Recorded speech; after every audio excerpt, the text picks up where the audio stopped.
What up, guys? It's Mexi here, and welcome to another game of Gears of War 3. This is a gameplay on Overpass, some more team deathmatch. That's what I play most of the time, and it's what I do well at. So, this gameplay is not too bad. I do get a lot of downs. I get more downs than I do kills, so it's kind of interesting. But what I really want to talk about today, guys, is what's overpowered. What I want to talk about what is overpowered in this game. What a lot of people think in their opinion is overpowered, and really just want to talk about some of the complaints people have been having. So I've been hearing a lot of people complain about the sawed-off shotgun. So that's going to be our first topic of interest, is the sawed-off shotgun. Now, if you guys haven't played this game yet or haven't watched gameplays before this, then the sawed-off shotgun is a one-shot shotgun. It's got one bullet in its clip, and then after you shoot that, you got to reload. And it's basically a one-shot from anywhere within 0 range to about 1 foot range. And 1 foot is pushing it. 1 foot isn't a guaranteed one-shot kill. And that's the exact reason why I believe this gun is not overpowered. Guys, think about it this way. If you have a Gnasher versus a sawed-off, and you're like right at a 1 foot or 1.5 foot range, the Gnasher can basically get you down in one shot. So you're down. You can't use a gun. You're defenseless. You can get executed, get kicked in the face, get your face smashed in by his fist, or he can grab you and use you as a meat shield. Whereas a sawed-off, you miss one shot, then you're done. You got to reload, and the reload time is pretty ridiculous. It's pretty long. Or you can get the nice one-shot kill. But from outside of 1 foot, I don't think it's possible. I've been pretty close to people sometimes and taking the shot, haven't got the kill, then my teammate comes in, steals the kill. Not really steals the kill, but finishes him off for me, and I only get like a plus 15 assist, which means basically you did no damage to him. So that means its range is very short, but it is always a constant one-shot kill, and the only time it is not a one-shot kill from within the distance of 1 foot is if the person has a meat shield, which then it will completely blow up the meat shield and get the person down. It's the only time you will ever get someone down with a sawed-off shotgun as well. Now, I can't watch the gameplay, so I don't exactly know if I'm using the sawed-off, but most likely I probably am. I may be using the Gnasher just because it's one of those games where I just keep switching back and forth, and then, it doesn't really matter to me. I like both of them. But technically, you could say the Gnasher is overpowered, because you can get someone down in one shot from like 2 or 3 feet away, and then finish them off with one shot from the Gnasher from about 3 to 5 feet away, because you're really weak when you're down, right?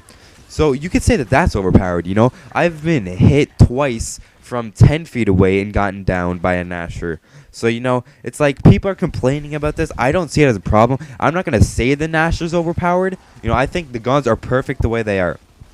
Now, I may not have as much experience as most people do in Gears of War in general, but in Gears of War 3, I think I have sufficient experience. I've been playing this game for, it's only been out for, a week and a day or something. But, I think I've played enough to keep up with some people to say that, I've played this game enough to know that really it's not that overpowered, And people are...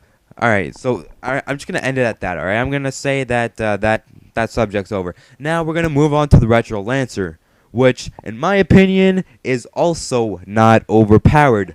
Why? Because when you think about it this way, the Lancer chainsaw, a lot of people say that's overpowered. God, everything's overpowered in Gears of War, But, they say the Lancer's chainsaw is overpowered because it locks onto you. It's a one-shot kill, and you can't really stop it unless you're in a chainsaw battle or you shoot them. So, it's kind of hard to stop. But with the Retro Lancer, you got a bayonet, and with one shot, you stop his charge, and he's got to charge from a certain distance away, and I think that's really stupid, because you got to charge from a certain distance away, and that distance is pretty far, and I've gotten killed because of that a couple of times, and it definitely makes me mad. And as for, just the regular power of the gun while shooting it, I don't think it's that overpowered, Honestly, if you're long range, if you're on a map like Overpass and you're not, in the middle archways there, you're not going to get a kill with that Retro Lancer unless you burst fire like a pro from Call of Duty. It doesn't work like that. The recoil is tremendous, but I do agree if you're up close, you can get someone down fairly quickly. But, when you think about it, that's the way it should work. Bullets should do more damage and have much more effect up close, and they should register more quickly, I think that's just how it should work. So I think the Retro Lancer is basically useless at long range. I can't stand having that gun long range. So usually if I use the Retro Lancer, I'm kind of stuck using. It's kind of useless because I don't have a long range gun unless I ditch the Retro Lancer to pick up the long shot, the one shot, or a power weapon. I'm gonna have to use the Nasher so I can get some sort of. Well, actually, you could use a sawed off. So for when you're in those really tight quarters, like tight combat situations, tight quarters, whatever, however you want to say it, you have that upper hand. Or you could say you could have a Nasher, so you got something that you can shoot mid-range, and if he gets too close, pull out, and he's not, within that 1 foot 1 foot distance from you, pull out a Nasher, he's like 2 feet away, you can still get him down in one shot, or maybe body him. If you guys don't know what body is, that means you killed him in one shot with a shotgun, without him going down or anything. So, that was a long rant, guys.